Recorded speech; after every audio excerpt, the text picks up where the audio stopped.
Hey everyone, so we're following up with our experiment to get some rose clippings to make roots.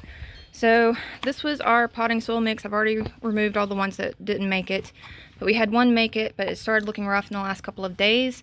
So today we're going to just go ahead and put all these in a new pot together, and then hopefully in a few months we'll be able to transplant them. So it seemed like the potting soil sand mixture did the best. Like, this one has the most leaves and everything and looked really good. But again, we only had one make it out of all the clippings that were in there. The sand, just sand, none of them made it. So I'm guessing that in the future when we do this again, we'll do the sand potting soil mixture.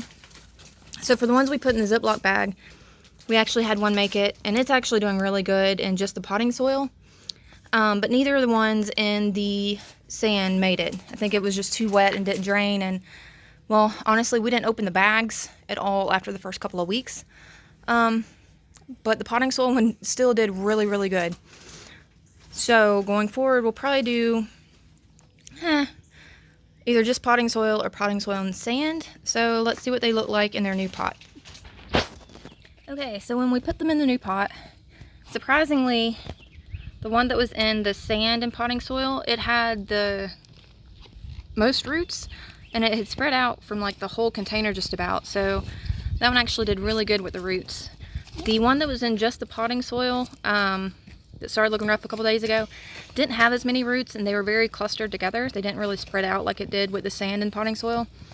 But this one actually seemed to also have a ton of roots. It was in a smaller pot, but it seemed to do just as good as the potting soil and sand mixture. But this was the potting soil in the Ziploc bag. So we put them all in the same pot. We're going to let them grow, and hopefully they'll keep going. So if you want to see how they end up in the next few months, just make sure you like and subscribe to our channel. Until then, see you then.